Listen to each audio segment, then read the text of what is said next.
What's up, St. Louis? This episode is proudly sponsored by our friends over at St. Louis Closet Company. Jennifer Williams and the entire team over there are absolutely amazing. Ever since we first met them a couple months back to run one of the biggest giveaways we've ever done on Instagram.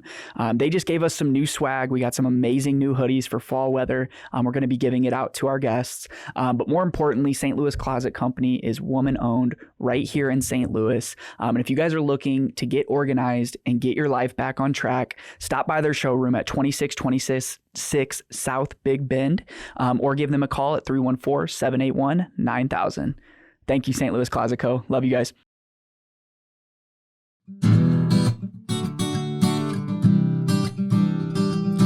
If you want to hear about St. Louis, tune in to the Bucket List Show weekly. Hear what Marissa and Luke say. It drops every Wednesday. Got a dope new guest every single week. Buckle up for the ride. Who's it gonna be?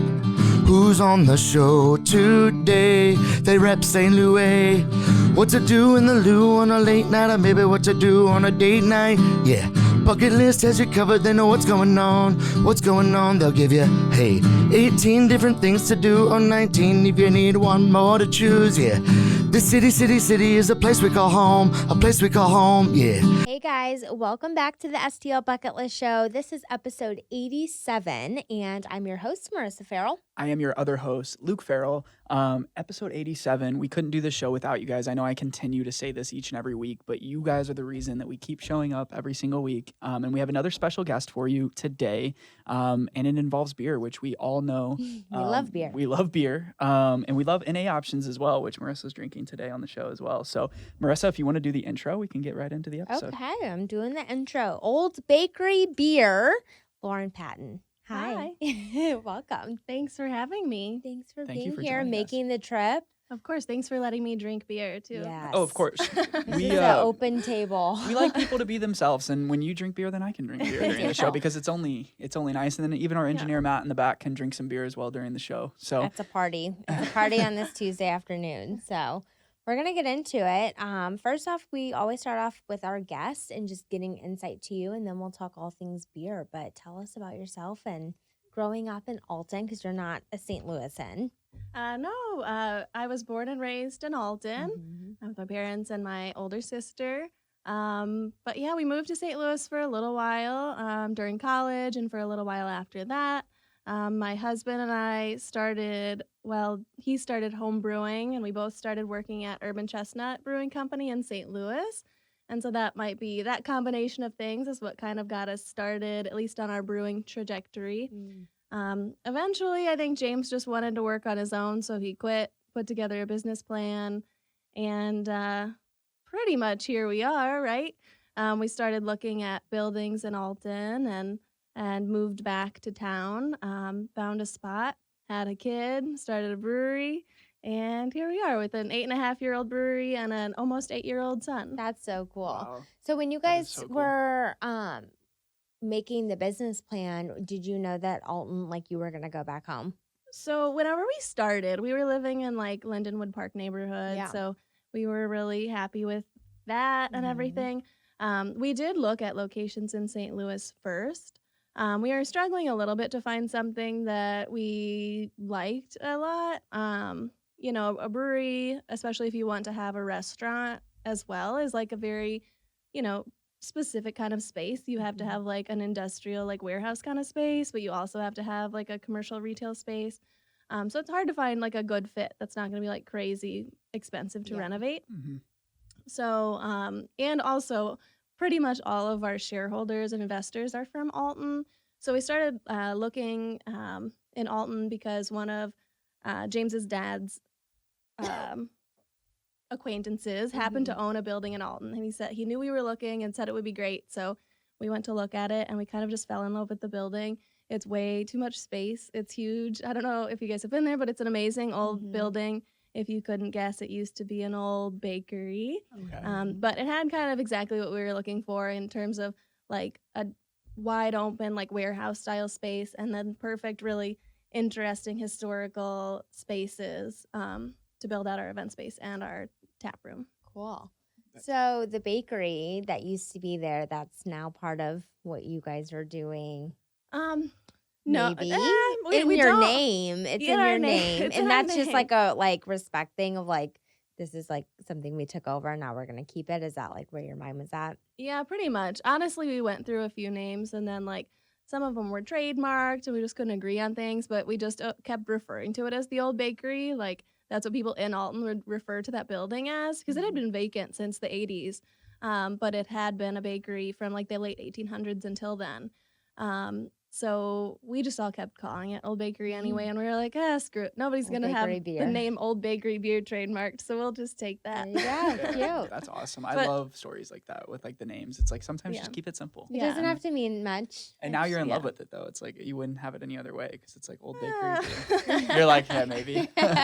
maybe in a few years. No, it's only funny because we do get confused for a bakery. Like, I always feel a little bad when we have, the occasional, like, old man walk all the way in and Aw. be like, what's your pie selection today? And I'm like, I'm really sorry, but No. you want a beer?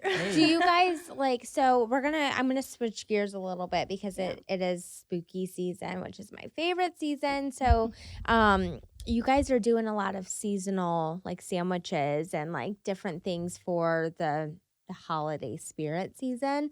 Do you guys ever think about doing like seasonal pies just in November? Just like the one time only for a couple weeks. We have pies and baked goods for you. It is funny. We should. Actually, at our grand opening, we had a pie eating contest, and the mayor of Alton at the time participated in it. So that was pretty fun. Yeah. But we really haven't served pie much. Yeah. Every once in a while. Our anniversary also is on March 14th, so Pie Okay. Day. Yep. So that was kind of also the tie in there. So sometimes we do pie for just like our grand opening anniversary, but otherwise we now have a great partnership with Sugar Witch.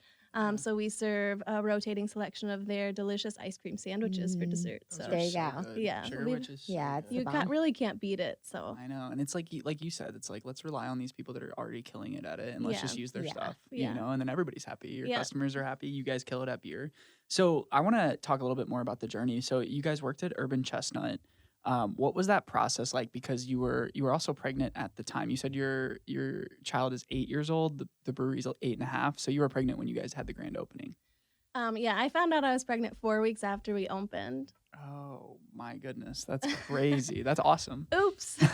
You're like, oops. Now you're like, okay, this is gonna get a little bit harder. So Yeah. we also have a baby on You the way celebrated. You were in really January of this year coming up, and we own a business and stuff like that, and it's hard to wrap my head around doing both. So if you could give me some advice on how you do both, and you and your husband do both, just give me some advice. Yeah, I mean, I think that unfortunately it does kind of come with a choice, like which part of your life is gonna end up taking a little bit of a hit, And we have chosen that our kid gets more attention than the brewery does. Our family gets more of our attention, which, I think in hindsight has been really valuable because since we had just opened and, we're open 7 days a week, we're open for lunch and dinner. So there was like, and at the beginning we were there very frequently. But once I found out I was pregnant, and I was like, that's why I'm exhausted. And we very quickly, came to have a little better work-life balance than we otherwise probably would have. We would have just like totally burnt ourselves out, just like running ourselves into the ground, trying to be there, micromanaging everyone all the time. Sure. So I think it led us to just trusting the people that work with us a little bit quicker, and just like being able to pass on and delegate as much as we need to be able to be there in the evenings with our kid and have some weekends available with him and just have a little bit of balance. Yeah, I think that's good. I think that's like the trajectory that we're trying to take in these next 3 months that we have left. It's like there's people in place. We're trying to get more people in place. And it's like, all right, you guys got to step up because like this is going to be a total adjustment for us to figure out. And like we have to be able to like offset jobs and be like, get it done. sure. And like you're hired for a reason. So like make it happen. And I can be like a pretty like not a controlling person, but I like to be in control, Yeah. Like I like things done in a specific way. I am pretty detail oriented with a lot of things. So there are definitely certain things that I just had to like let go of, Yeah. you know, and learn that like the way that someone else is doing them is great too, even though it's not exactly how I Good would for have you. done it. That is not easy to do because I'm a very type A person, Yeah. like in terms of like the details, and I'm like, it's not done the exact same way. Yeah. It's not done the exact I'm same still a way. work in progress with Yeah. it, but Hey, getting absolutely. there. Absolutely. You have to be. So to follow up on that question, you also work with your partner as well. Yeah. So that's something that we also want advice on because you've been working with your partner for the last 8.5 years. Yeah.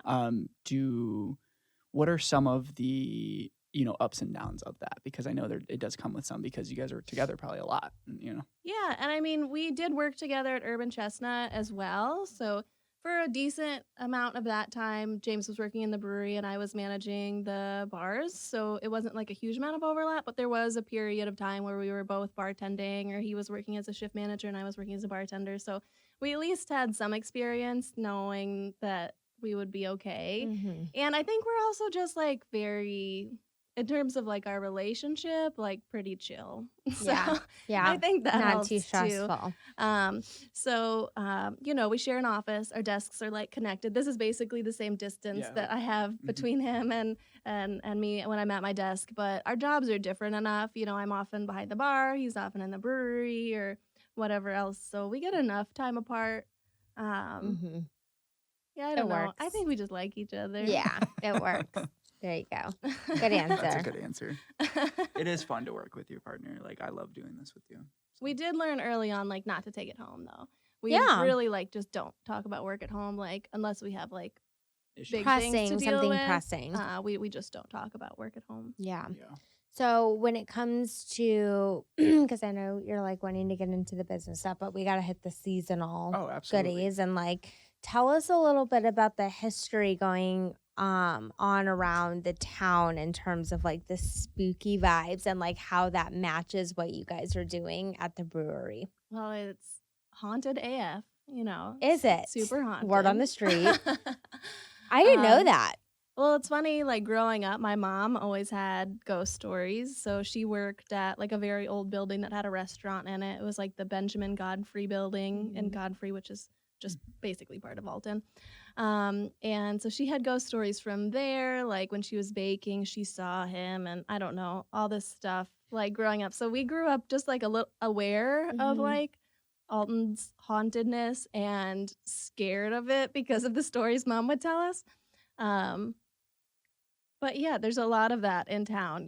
I think that most of it is said to come from the fact that there was an old Confederate prison in Alton, and a lot of the limestone from that prison was then used in the foundations of the houses around town. So that's often blamed for a lot of the supernatural activity that happens around town. One of the like most well-known haunted places in town is the McPike Mansion. I honestly am not super well versed on the stories of the McPike Mansion, but there's Look at it least 10 ghosts that haunt it regularly, apparently.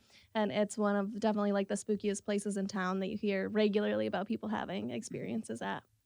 But yeah, so Alton's very, Do you believe in old. it all? Like, do you like growing up in the area and being told stories? Are you like, I love it. I love Yeah, that she's stuff. big into I'm that. like, tell Me me. and her differ in that. She's like, oh, I'm all into I'm it. like, I'm how can you "Yeah, not believe it? That's like how I am. Yeah, Like, I how do don't you know not? if I like understand it Yeah. at all, you know what I mean? But I like believe that people have experiences they can't explain. Sure. Mhm. Yeah. That's what I'm saying. There's unexplainable things that I'm just like, how, like, Yeah. come on. No, that's real.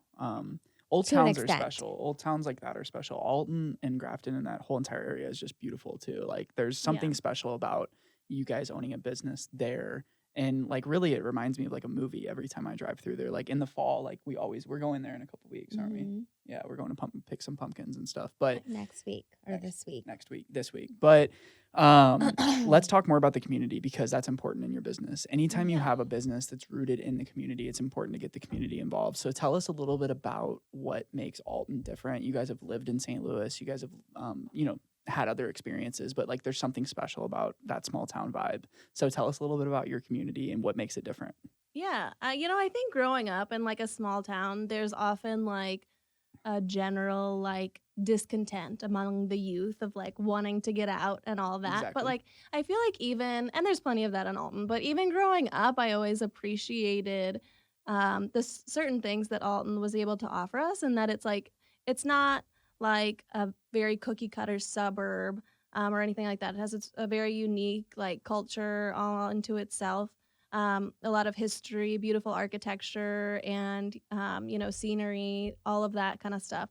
But it's also close enough to a lot of natural areas like Pear Marquette Park, or we used to go camping at Beaver Dam in Carlinville a lot growing up, for us to have had a lot of like nature experiences, while also being close enough to St. Louis that, especially in high school, we were able to, be over here for concerts and experience a little bit more of what the city had to offer. So I think growing up there, some of what it had to offer that was unique was just that diversity of experience, that you get a little bit of all of it. Like it's not just like total country or anything. It's unique in that way. But now as I'm older, like it just totally does have its own little vibe. Like it's a little bit of like a kind of hippie community. It's not unique in that it's a pretty common Rust Belt town. So industry left Alton. And so there's a lot of the jobs left and all of that. So the population has taken a hit, but I think Alton's really done a great job, like being able to accept that and start to move on and realize everything else that it has to offer. Yeah. And, a lot of the direction now is tourism, because there's such great, like, again, the historical architecture, the views, the river road, there's so much to offer, and it's such a fun place to come visit and experience. That I think Alton's shown like a lot of resilience and being able to kind of move down that path where a lot of Rust Belt towns have just really stagnated. Yeah, you did a good job touching on like just different things to like attract people to come visit. Like it's not just like I feel like maybe often people don't like think about like, oh, let's go to Alton for like a staycation or something. Do you know what I mean? But like there's a lot of different activities and things that you can do there. So We spent a lot of time out there. I mean, we've been to wineries, obviously pumpkin patches, Fast Eddie's. We've definitely spent our 21st birthdays there. You had your 21st birthday there.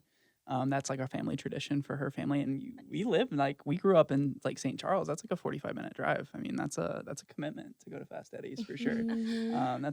This is really random, but there's been this like article, I don't even know where it came from, but going around on social media that like some publication referred to Alton as a suburb of St. Louis. And so like our local paper put online like, is Alton? Do you guys think Alton's a suburb of St. Louis? And one of the people commented that Alton's actually a suburb of Fast Eddie's. It is like that's like that like The literally Fast accuracy. Eddie's is so famous that like like where Fast Eddie's. Oh yeah I know where you're at. Yeah. That's what like you say. So building a business in your community. So you mentioned that population. So is your business built on your people that live there, but also tourism? Like what does that mix like? Because you work behind the bar a lot, so you get to talk to some of your customers and. I won't oversell it. I'm there weekday days. I'm behind the bar when I need to be there then. But you're probably not going to see me on like a Saturday night. Yeah. Sorry. Yeah. We might. But yes, it is. We try as hard as possible to really engage like our local community and have like a lot of regulars from there that we see every week. But we also do rely pretty heavily on tourism. And we've been just super lucky. I mean, Alton also is unique in that it's kind of like a 4-season destination, especially with the Great River Road in the fall. I mean, this time of year with the leaves starting to change, it's such a beautiful drive. And, going on a hike at Pear Marquette at this time of year, taking that drive up there is just beautiful. But even once you get into like January, February, it's eagle season. So a ton of people are in town for eagle watching. I think Audubon Center at Riverlands, which is in West Alton, just across the river from Alton. It's like the largest concentration of migrating eagles in the winter in the country. So we get a ton of people coming to see that. And then, moving into spring and summer, a lot of people are coming to town just for little getaways, little staycations. And again, to drive the river road, and this time to stop in Grafton and check out the loading dock and some places there too. Yeah, drinks. So let's talk about the drinks that you guys have and like just kind of some of the flavors and then you've got non-alcoholic We're lit off the options. NAs right now. Tell us just kind of the variety that you guys offer.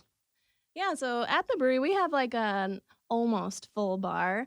In terms of the products that we like manufacture ourselves, we are a certified organic craft brewery. So we make a wide selection of different beers, all using organic ingredients and practices.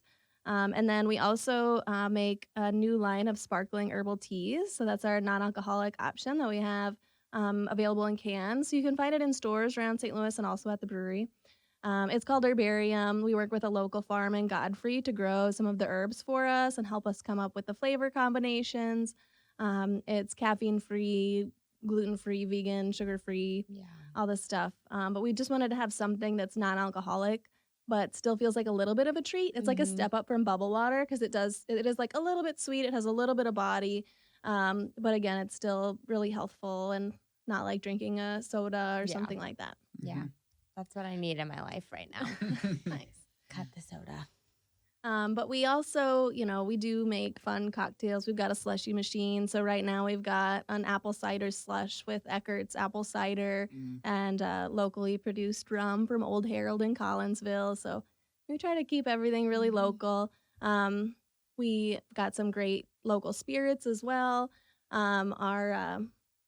have a relationship with Cow Creek Farm in Central Illinois that grows organic grains. So we use a lot of their grains in our beers. And they also make vodka with their organic grains. So we use Down East vodka as kind of like our, primary vodka to kind of bring that full circle. Yeah. But yeah, we have lots of fun cocktails and we have wine, of course, including wine from Grafton Winery just up the road. So you can kind of find something from everywhere, everywhere around the region at the bar. If you want a beer, if you want a cocktail. That's awesome. I love that you guys keep it local, but I'm a big foodie, so I got to talk about some of this food that you guys have because how important when you opened was it to have that kitchen? Because I know a lot of breweries outsource that type of stuff. They're like, oh, we partnered with this person. So tell us about the food, and I know you have some seasonal sandwiches too that we want to talk about as well. Some interesting names, by the way. Yeah, we knew we wanted to do the kitchen in-house. I don't know why. We were just used to it maybe from Urban Chestnut. Like whenever Urban Chestnut started in Midtown, like it was a very like the kitchen. I mean, the bartenders just ran the kitchen. So we were just back there making the food too. And it all just felt like it made sense. What we did not expect is that the food would become such a significant part of our business. Because I think it's different being a brewery in St. Louis versus being a brewery in Alton. Like in St. Louis where there's just like more places to go and people are bar hopping and all of that. They're not necessarily going to choose to eat at the brewery, but like 90% of the people that come into the brewery eat. Yeah. So we started with a really small menu, a really sparsely equipped kitchen. And we've put a lot of, time in improving that over the years. So, we've got great food. We've had the same chef since we opened and he does a really great job for us. And he comes up with our names too. Oh, he does? Okay, I was going to ask you that. Talk about the names because they're all like with your sandwiches, your seasonal sandwiches, they're all deceased. They are all deceased. All the people are deceased. Oh, Jimmy Buffett. Oh my gosh, that's recent. That's a new one. Yeah. So we have Bob Barker. Oh, Bob Barker too. A seasonal food menu. We change it every like 3 to 4 months. We've got a lot of mainstays, but about half the menu changes every 3 or 4 months. So this menu just came out a few weeks ago, and I don't know if it was intended for spooky season or not. I think he just likes these celebrities who recently passed away and kind of wanted to give a little nod to them by naming sandwiches after them, but it definitely kind of fits. It does spooky season too. Yes. That Bob Barker looks amazing. And the fried really olives. good. Tell me about the fried olives because we're big olive people over cranberry here. butter. Wow. Nice. Yeah, the fried olives have been interesting because people have been so like excited to try them. We've had so many people just like, I've never even heard of fried olives before. Not either. They're really nice though. It feels nostalgic to me because growing up, my dad doesn't even remember this, but I have like very clear memories of like just eating cans of black olives on the porch with him. He doesn't remember that? That's like such a distinct thing. I feel like black olives, you know? Yeah, so they're really good. I mean, it gives you everything you want from an olive. They're nice and salty, retaining a little bit of that like olive juice. And honestly, what makes it for me though is the roasted garlic aioli. It's really good. Say less. Gosh, I'm so hungry right now. That's Are you my kidding me? favorite in the I world. missed lunch today too. Anytime I see garlic aioli on a menu, I'm like, that's the one. Yeah. Let's get it. That's awesome that you guys put such an emphasis on food because you're absolutely right. Like when we go to a brewery in St. Louis, it's like, oh, let's just get a pretzel, or like just like a snack. But like when you're in a small town, like even like breweries like where we grew up in like St. Charles County, like they did have like full kitchens because like that's an experience. You're there for a long time. But Yeah, if you're in you're the there a if long you're in the time. Grove at Urban Chestnut, you're getting a beer here, a cocktail here, then you're getting food here, all within Right. walking distance right there.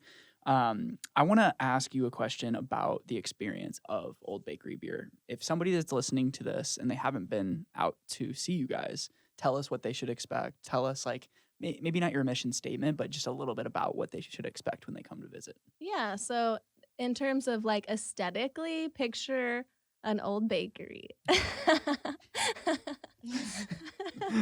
Like in what way? Hold on. Can you little play can you paint on. that picture for us? Because we're all audio. Everybody that's listening on audio. Okay. So I'm thinking of an old bakery right This now. where I'm we thinking do, of like, glass the cases. ASMR part. Yes. Okay. Yes.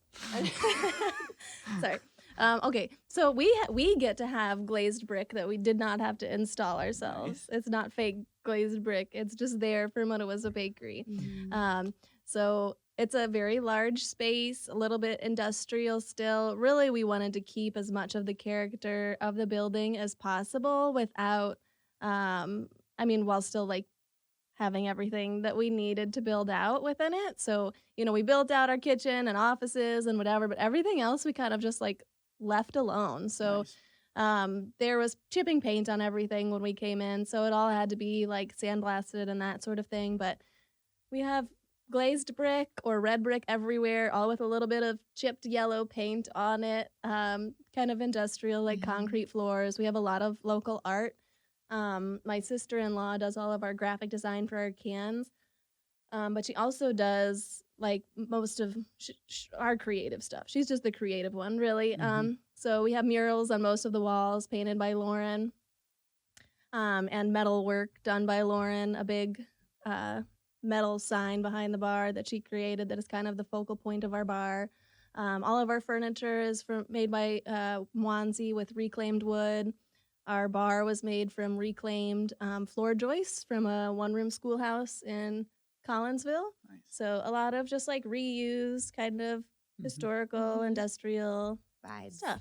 And then lots of plants. Plants. You gotta have Yeah. plants. Yeah, Have we to. don't have that many plants in the summer, but we do have a gentleman who has a lot of patio plants, and then he brings them to live with us in the winter, Mhm. and it's really magical. Wow. he That's just super he cool. just delivered them like Monday. That's So He's like, Yeah. hey, I need you to like take care of these, like, and then get them back to me when it gets. he takes care of them. That's Oh. the key. Yeah, that's how they. That's the key. Because we're not Wow. great with indoor plants. We're big outdoor gardeners. Yeah. My husband and Indoor I, is but hard. Mother Nature doesn't help. Yeah. So you have to just do it all. Mhm. And that doesn't really work for us that well. So it's perfect. He Mhm. brings them, delivers them, waters them, feeds them. Yeah. That's Get some amazing. I love. just hired somebody for our office to like install some plants, and it's like been the best thing ever because I'm like, oh, I don't have to like touch these. Like Yeah. they're just Well, here. you don't have a green thumb at all, so Me? that's probably best. No, I don't. You take care of the plants at home Yes. too. Yeah. So So what's your favorite beer that you guys have, and what's your favorite food on your menu? So, okay, I'm going to start with food. Mhm. And it's not a good pairing, the two things that I'm going to say. But That's okay. But my favorite food right now, it's actually a salad, Mhm. which works for me because I eat lunch at the brewery, most days. So it's nice to just have a salad. right. But it's called the Demogorgonzola, and it is mixed greens, local mixed greens from Theodora Farms, which is in Alton. And that's topped with walnuts and blue cheese, gorgonzola, and it's got a really good like honey vinaigrette. It's just Mhm. really nice. It sounds good. That and sounds like something you apples. It's got apples in it too. oh yes. Oh yeah, It just that's- really hits the spot. people like don't realize how good apples are in a salad. Like Yeah. Fruit in general. Fruit and salad yes, is I've been amazing. doing it so much at home, and like it's a good like I don't know. I just love it. Yeah. So that sounds amazing. Yeah, I really love like a sweet salty vibe Mhm. too. So the apple with the gorgonzola cheese. is really nice. Yeah, for sure. Beer wise, it's dangerous for me because I'm actually, despite owning a brewery, I have like a pretty low tolerance for alcohol. Like Mhm. I kind of can have like 2 beers and That's I'm okay. definitely done. But actually, right now, my favorite beer is probably our Spooky Scary. So it's the beer that we released for Halloween. Mhm. It's a bourbon barrel aged imperial stout with peanut butter and chocolate, Mm-hmm. inspired by our favorite Halloween candy. Reese's. Yep. Nice. And but it is 9% alcohol. So Yeah. on those days, I can only have one beer. It and then sounds I'm really done. good. It's this one right here.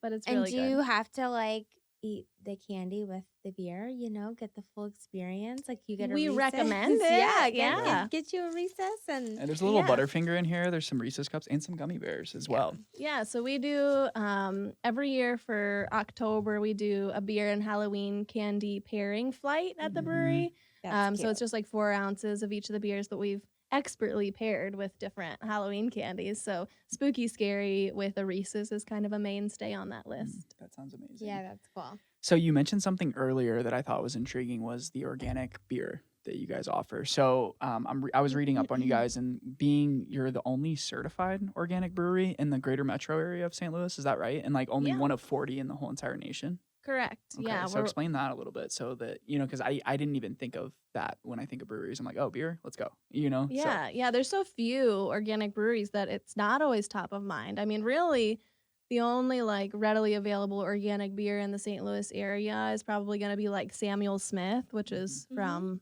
Boston. Is that Boston? Or is it's that... from like England, Oh, is it? Yeah. Okay, yeah. over there Way somewhere, over there, across yeah. the pond, if you will. So that's kind of the biggest commercial example of it. Except that I think Coors maybe has one organic beer now too. But yeah, it was really important to us when we started to take sustainability really seriously. So that's kind of what started us on the path of being organic. We didn't know if we would actually certify the product or not whenever we opened, or just use organic ingredients. But if it's not certified, you can't say that it's organic. You Can't can't put talk it on about a it. label or anything like that. So we did go ahead and get it certified, which I think has been good too, just to we have annual inspections and everything just to make sure we're doing everything in Yeah. line with organic standards. But I mean, we chose it really for environmental sustainability reasons. It's better for pollinators. It's better for our waterways. There's not pesticides being sprayed on all of these fields that are then running off eventually into the ocean and causing all these issues. But also, over time, as we met some of the farmers we work with, we've also realized that especially for growing grain, it's much better for the farmers in a couple of ways. Like organic farmers tend to feel a lot better about it, given that they don't have to expose their family to all these chemicals that they're handling or expose themselves to these chemicals. But also it's just better for farmer wealth. So, a lot of grain farmers that are growing conventionally are subsidized, and their grain may or may not all get sold. It might go to rot in a silo, but they're growing it and then getting paid through subsidies from the government. And I'm not saying that's what every conventional farm is like, but it's definitely a problem that has happened in the country. And organic farmers are able to charge a premium for their product, and that means that they get paid enough that they can just actually farm and sell it and not rely on the government. Nice. So it's just kind of all around a good thing. That's amazing. And to follow up on that, so that is more expensive for you guys as well to go through those steps, but it's important because you're like, if I'm going to put this product out, if I'm going to give my community a product. So does that reflect in your prices? You just have to work that into what you guys offer because like you said, you could get it done and have your margins come down lower. So Right, I appreciate that you guys take those extra steps and like you said, support those farmers and whatnot. Yeah, it's like half and half, I would say. Like our beer might be a little bit more expensive than some of the other, local craft options on the shelf. But we definitely eat a little bit of the cost too. It's important for us that it's still like an accessible product for a craft product. So we didn't want to pass it all on to the people who are kind enough to buy our beer. But it honestly usually lines up pretty close to the comparable options on the shelf. Right. So where can people find and buy if they can't make it to Alton? Where else can we buy in store? Yeah, so if you want to have a glass of citrus sweet with your delicious barbecue, then I suggest visiting any Salt and Smoke location in the St. Louis area. They've been a really great supporter and keep the citrus sweet on tap, and it's just a great pairing with their food. So I would definitely recommend that. Depending on what beer that you're looking for, it's a little bit harder to say. Everybody's rotating things all the time these days, but some of our more mainstay brands, especially the citrus sweet, are readily available in some Schnucks locations. But usually, if you want to make sure that you find some more of the seasonal stuff, I suggest going to like a really craft beer specific retail spot like St. Louis Hop Shop or Randall's or places like that. Yep. Nice. Yeah, I love those spots. So you can find like the more Spirit, the one next to our house in South City, Spirit Bottle and Craft or Wine and Craft. So your beer is amazing. I'm drinking your Oktoberfest right now. So I want to learn a little bit more about the day-to-day in the brewery life because it sounds so cool. Like, you know, me and Marissa were talking, or Marissa and I were talking this weekend. We were in New York City and I'm like, it seems so cool to own a restaurant. But I know it's not like that cool. It could be. You can tell me. But I'm like, I'm super passionate about hospitality. We love food. We love creating experiences. And we do that with our business in a different way. But just tell me like that day-to-day life of you in your business because I know that the entrepreneurial journey is up and down. You've been doing it for 8 years now.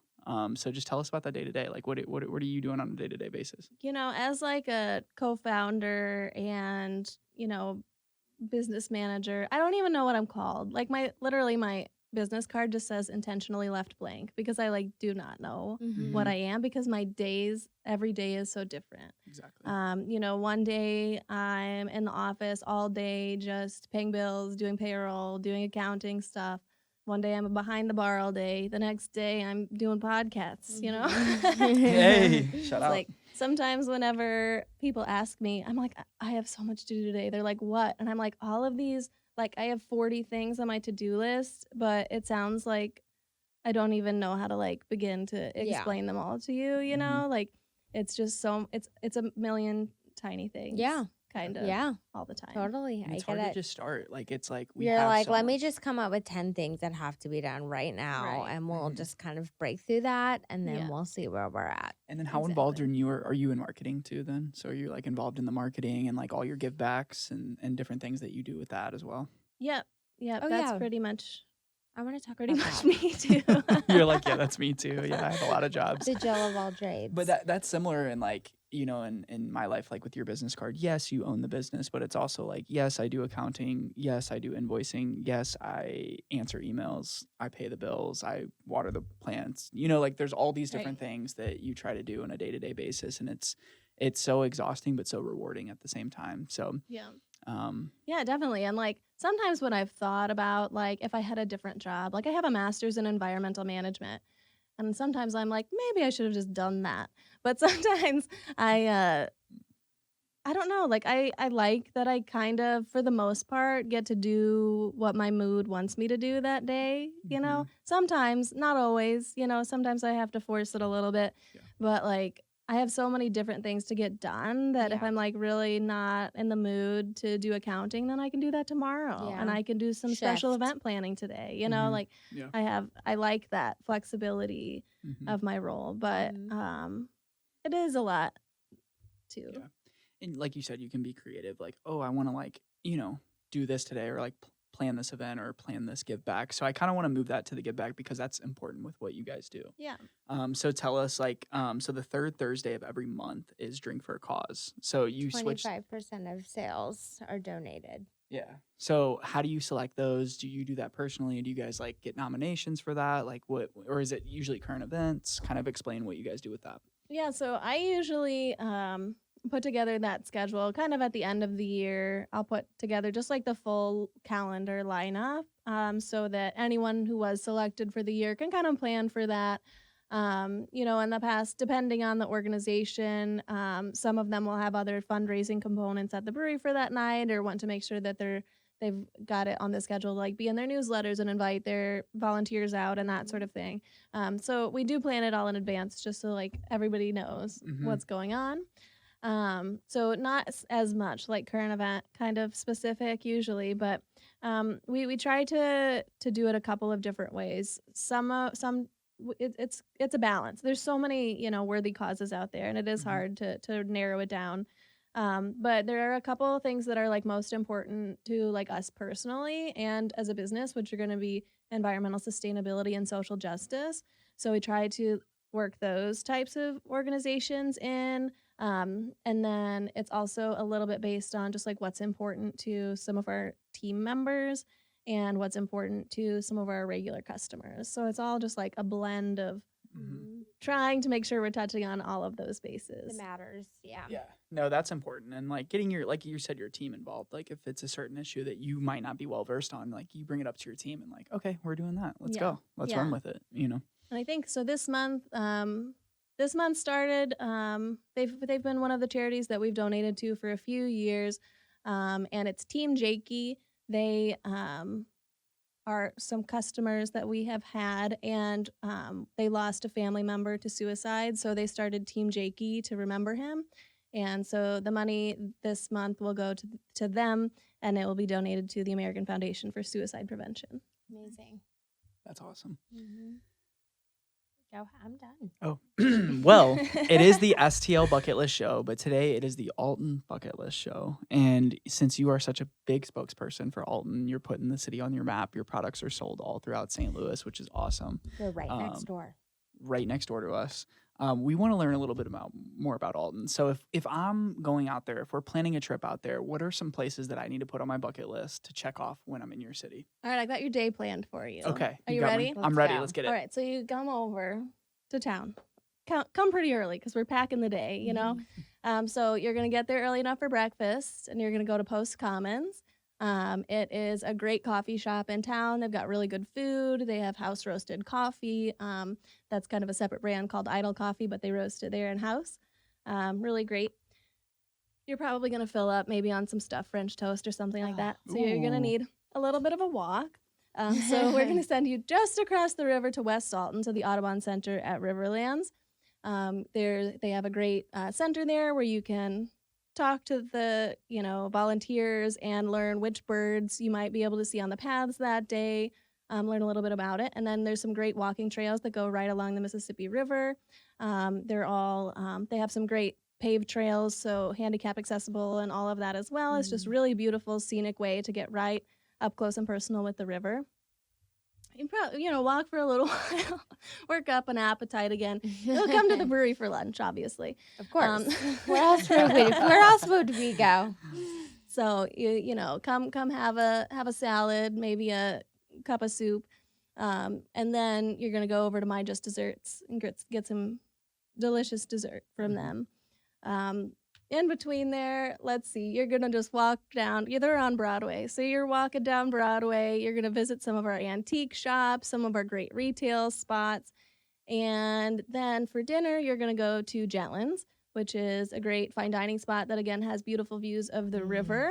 And then you're going to come back to the brewery to make sure you're there when you're ready for some beer, cocktails. If you're really looking to stay late night, you can then go to the Conservatory, which is a great music venue and bar downtown, see some live music, hang out a little later, and then you're probably not going to want to drive all the way home, so you're going to stay downtown at the Alton Cracker Factory, and then wake up the next morning and do it all over again. I love that. Good list. Congratulations on that list. That was incredible because we just told you about that before the episode, guys. Like, she did not prep for this. Like, that was on the spot. You knew your things. Sorry to anyone that I left out. Yes. It always happens. It was on the fly, So this list right here, I'm actually going to rewrite this because we're going to do this. Me and you are going to do this one day. And we are going to document it and then shout you out and say, hey, we're checking off our Alton bucket list today.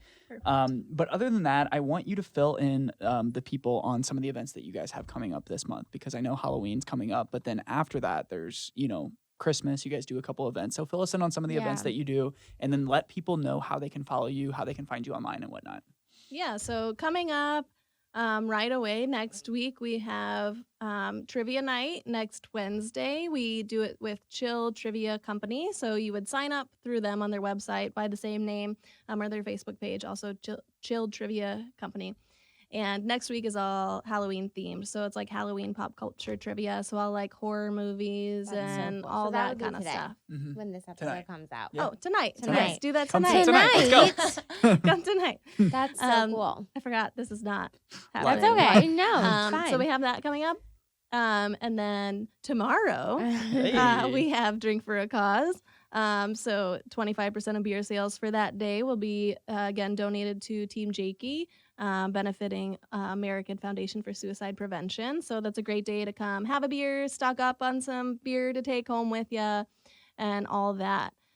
We also have a great relationship in town with Alton Odyssey Tours, and they do, throughout the year, they do various historical tours, prohibition-related tours, but in the spooky season, they really focus on haunted tours. They have one in particular that they partner with us on called the Haunted Craft Beer Walk. So you get to go on a haunted history tour of Alton, walk around and see some really cool, historic, old buildings, and you get to try some of our beer at every stop. So if you go to Alton Odyssey Tours website, you can sign up for that.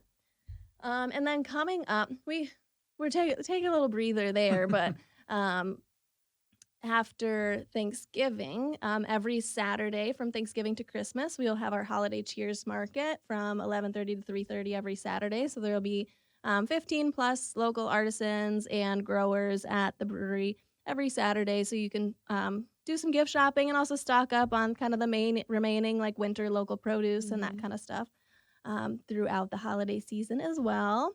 You can keep up to date on all of our events and daily food specials and beer releases and all of that on our Facebook page or Instagram, which are both at Old Bakery Beer, or our website, which is oldbakerybeer.com. Perfect. Thank you, Lauren. Killed it. Congratulations. Good job on the episode. Thank you. And for everybody listening, we will see you guys next Wednesday for another episode of the STL Bucket List Show. Hey, St. Louis, my name is Peyton Gillis. I'm a CPA, and we help business owners, real estate investors, and other professionals use the same tax-savvy strategies utilized by the ultra-wealthy and corporate America to save thousands in taxes each year. I'm very excited to be hosting an advanced real estate tax planning workshop. The event will be held live in O'Fallon, Missouri on October 26th, with an option to attend virtually as well. The goal? To help educate investors and professionals on how to leverage the lucrative tax benefits of real estate to improve their ROIs, increase their overall portfolios, and accelerate their wealth building journeys. So whether you're a new or a seasoned real estate investor, if you're serious about building wealth through real estate, I promise this will be an event you do not want to miss. Ladies, gents, your Tacova store is now open at Plaza Frontneck. If you're on the lookout for a great pair of boots or fine Western goods, stop by Tacovas at Plaza Frontneck Mall. Grab a cold one and let their knowledgeable staff get you fitted and acquainted with a mighty comfortable, handcrafted pair of boots that you'll enjoy for years to come. Each pair are quality made to keep you in a personal style that's all yours. Head over to Plaza Frontneck, step into a new pair of boots, and don't go gently. Today they rep St. Louis, yeah. They rep St. Louis. They rep St. Louis.